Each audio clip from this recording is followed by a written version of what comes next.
course-poursuite, turbo à fond, justice musclée sur l'asphalte, voici Chase HQ, la bande d'arcade culte de 1988 qui a transformé le jeu de voiture en chasse à l'homme. Allez, 3 minutes, plein gaz et fun facts rétro. Développé par Taito en 1988, Chase HQ mélange la course arcade avec de la poursuite policière explosive. Tu incarnes Tony Gibson, un flic qui pilote une voiture de sport noire inspirée d'une Porsche 928 pour rattraper et arrêter les criminels. A la différence d'un jeu de course classique, ici le but n'est pas de finir premier, mais de rattraper le suspect, le percuter plusieurs fois jusqu'à ce que sa voiture s'arrête. Un vrai jeu d'action routier. Le jeu s'ouvre toujours avec le fameux Let's go Mr. Driver, devenu culte, et tu reçois les infos de mission par radio, ambiance série policière des années 80 garantie. Chaque mission commence par une course contre la montre. Tu dois d'abord rattraper le suspect avant la fin du chrono, puis entamer une vraie bagarre voiture contre voiture. Tu peux activer le turbo, limité à 3 par mission, pour des pointes de vitesse de folie. Et quand tu percutes l'ennemi, il y a des effets sonores dynamiques et même des lignes de dialogue en pleine course.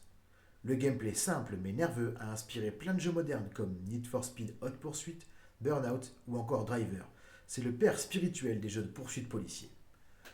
Le jeu utilise une perspective pseudo 3D façon Outrun, avec des sprites qui décalent à la vitesse de l'éclair.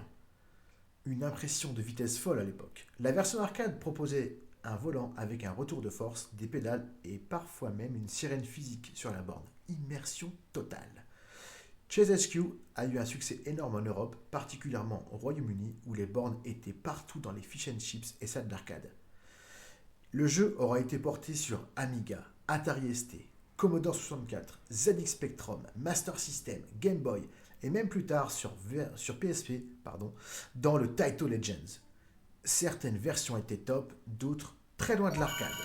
Il y a eu plusieurs suites, Special Criminal Investigation avec des fusillades en voiture, Super Chase et même Chase HQ2 en 2007 à l'aide de la 3D, mais la magie du 1 reste imbattable. Chase HQ, c'est vraiment du Flick and Furious rétro, un jeu rapide, fun et sacrément en avance sur son temps. Alors, t'es prêt à appuyer sur le turbo de la justice ? Like, commande ta version préférée et abonne-toi à Retro Bros pour d'autres petits d'arcade qui envoient le gyrophare.